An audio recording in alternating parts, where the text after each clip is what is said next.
সম্মানিত মুসল্লিনে কারাম, মিল্টন সমাদদার নিয়ে ইদানিংকালে প্রচুর কথা হচ্ছে। কেউ কেউ বলছে মিল্টন সমাদদার একজন ইহুদি, কেউ বলছে খ্রিস্টান, কেউ বলছে বৌদ্ধ। এক একজন এক এক কথা মন্তব্য করছে। সে কি সেটা আমি জানতে চাচ্ছি না, অথবা এই বিষয়টা নিয়ে আমার কথা বলার বিষয় নয়।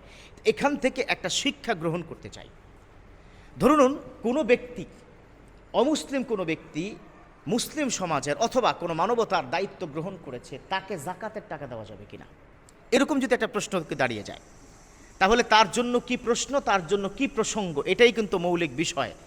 আপনি যদি মুসলিম হন, আপনার জাকাতের টাকা মুসলিম ব্যক্তির কাছে যাবে, কারণ জাকাতের বিষয়টা 8টি খাতেই হয়, এটাই কিন্তু প্রমাণিত। আপনি যদি জাকাত 8টি খাতের বাইরে দেন, ওই জাকাত আদায় হবে না। ইন্নামাস সাদাকাতু লিল ফুকারাই ওয়াল মাসাকিন ওয়াবনিস সাবিল। পুরো কোরআনের মধ্যে 8টা খাত আল্লাহ বলে দিয়েছেন।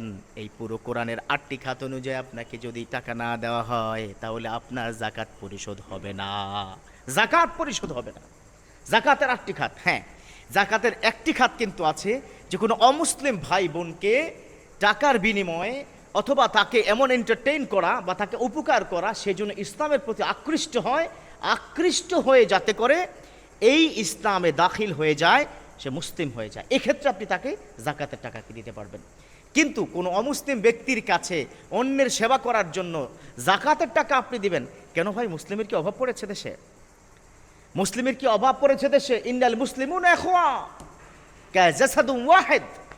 মুসলমান হচ্ছে একটি বডির মতো। অতএব আপনি এক মুসলিম অন্য মুসলিমকে, মিসলু সমাদদারকে কেন আপনার কি টাকা কি দিতে হবে?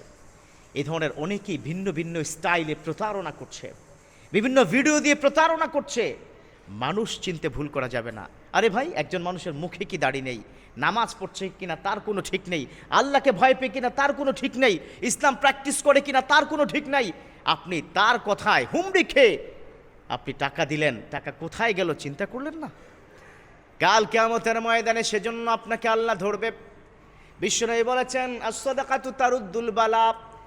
দান সদাকার মাধ্যমে বালা মুসিবতটা দূর হয়ে যায়, কিন্তু আপনি কোনখানে দান করবেন সেটা আপনাকেই চূড়ান্ত করতে হবে।